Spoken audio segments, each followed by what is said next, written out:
It is time for Dominaria to finally become whole. I will stitch perfection into the flesh of this land. Welcome to my countdown of top 5 cards that are safe to craft for Standard. We are going to look in the cards that I consider safe to craft for Standard best of 1 environment, for aggro, mid-range and control decks. I am going to exclude the dual lands and the pay lands as I think they are obvious to craft. Also rainbow lands like Tram Portal will be excluded from this list. This list will include only rares and mythic rares. If you are interested in my top 5 list of uncommon and commons, let me know down in the comments. So let's go together and check out my number 5. And the top 5 I place Soul of Windgrace, a 4 mana 5/4 legendary cat avatar. And the stats alone I found already really interesting, but there is more to it. It says, whenever Soul of Windgrace enters the battlefield or attacks, you may put a land card from a graveyard onto the battlefield tapped under your control. At first, it means from a graveyard. At first, we have also access to our opponent's graveyard, where we can take out the lands each time Soul of Windgrace enters the battlefield or attacks. And besides the big body, we have also these 3 amazing abilities. For just 1 green, we can discard a card and gain 3 life. This is not only really flexible and versatile, but also, as when we are attacking, we can put the land that we discarded onto the battlefield tapped. For 1 and a red, we can discard a land and draw a card, and for 3 mana, we can make our Soul on Windgrace indestructible until end of turn and we tap it. In my opinion, being it in a junk color, so black, red and green, this is a very powerful 4-drop that can take over the games by itself, provide you with necessary abilities against aggro gaining life, against control drawing cards, but also being able to be indestructible puts this card clearly in the top 5 of my list. Although I will not recommend to craft it as an aggro player, but definitely as a mid-range player, you can surely put at least 2 of in your deck, and if you are a control player, you can also utilize this card as your win condition, so 2 of for control.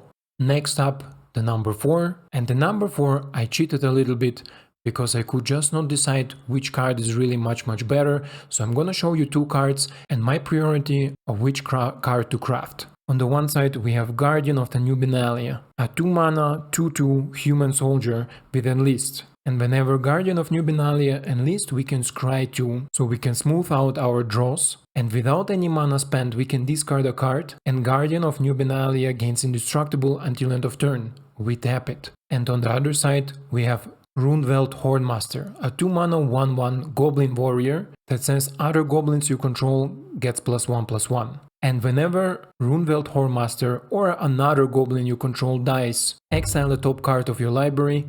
If it's a goblin creature card, you may cast that card until the end of your next turn. This was obviously a really difficult decision, because not only the Hordemaster is not legendary and provides a buff to other goblins, but also in multiple provides it to itself, but also being able to cast goblin creatures even if a token goblin dies, or itself, is a huge advantage. The specific wording, you may cast that card until end of your next turn, makes it much more interesting, because until your next turn is a really long time. But my obvious decision is with Guardian of Dominaria. Not only it's a human creature type that fits perfectly in the new Naya aggro decks, but also the free discard plays synergies in Boros Burn and other discard based decks. So the creature type human and the free discard outlet puts this card for me safely on number 4. For an aggro deck, I will craft all 4 of them.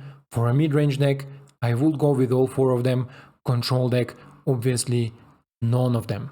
For the top 3 card safe to craft, I choose Defiler of Vigor, a 5 mana 6/6 with Trample Phyrexian Worm. The stats alone are amazing and will teach your opponent fear if they cannot instantly interact with it. But we have also the Phyrexian flavor text on it, so we can pay 2 life instead of paying the green mana cost. And if this will not be enough, Defiler of Vigor says also, whenever you cast a green permanent spell, put a 1/1 counter on each creature you control. This is definitely a powerhouse in a lot of different deck archetypes. I'm thinking about green ramp Stompy with a bunch of small green creatures that ramp you towards the Defiler of Vigor on turn 4 and on turn 5 you put multiple counters on everything and swing for a big hit. I expect this card being easily an 8/8 on turn 5, and combining it with Trample, it will devastate the battlefield if it's not answered. I consider this card being good in a lot of different archetypes, from aggro to control, but I see the most place in it in aggro to mid-range, so there I recommend crafting all 4 of them. For control players, none of them. Although, if you play an aggressive strategy, I would recommend only put 2 of them in your deck, as 5 mana without ramp can be difficult to cast, and afterwards you are maybe not left with any cards to follow up on it. For my top 2, I went with Karn Zulex, a 3 mana legendary artifact that we can include in any deck we want, as it is colorless mana. Karn Zulex says it enters the battlefield tapped, and players can't pay life to cast spells or to activate abilities that aren't mana abilities. So with its passive ability, it deactivates all the Phyrexian flavor text where we are able to cast cards by paying life. And the final ability is what makes it an amazing card. We are able to pay X and tap it. We exile Karn Zulex and we destroy each non-land permanent with mana value X or less. We can activate it only as a sorcery. Being a colorless sweeper makes this card very versatile in all kind of control decks. This is why I think, beside other sweepers, Control is able to run 3 or at least 2 of these cards in almost any deck. But also for our mid-range players, I recommend at least 2 of them, as only by having this card on the board already puts pressure on your opponent to being careful what to cast, or first to deal with Karn Zulex. Obviously, I don't recommend for aggro players to cast this card, as this card can be very expensive and has nothing to do in an aggro deck.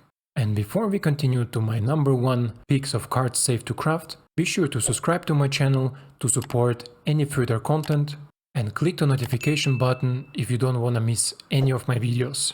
And now, thank you very much, and let's go straight to number 1. And my number 1 card, safe to craft in Dominaria United, can only be Temporarily Lockdown. An amazing 3 mana enchantment that says, when Temporary Lockdown enters the battlefield, exile each non-land permanent with mana value 2 or less until Temporary Lockdown leaves the battlefield.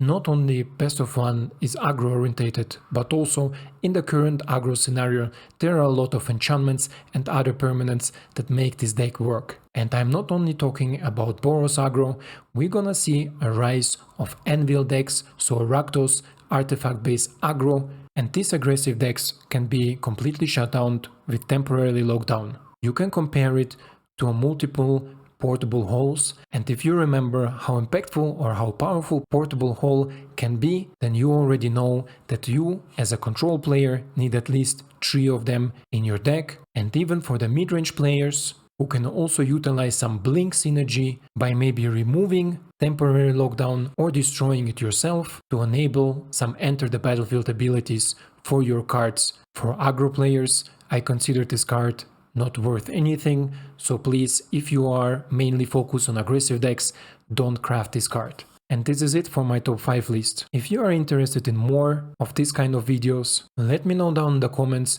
if you want to see some specific videos, for example my top 5 cards of common and uncommons from Dominaria United, or my top 5 list of cards that will overperform in certain decks and certain archetypes, as an example Ertai Resurrector. On this spot I thank you for your time and hope you enjoyed it. If you have other suggestion for a card you consider to safely craft for standard best of 1, let me know down in the comments. I hope you enjoyed it and I hope to see you in the next one. Ciao! How many times can you rebuild from apocalypse? On Dominaria, we've almost lost count. As we celebrate a world reborn, darkness is growing. Each day wasted brings us closer to ruin. I've lived through this cycle, and I know this time it will be different.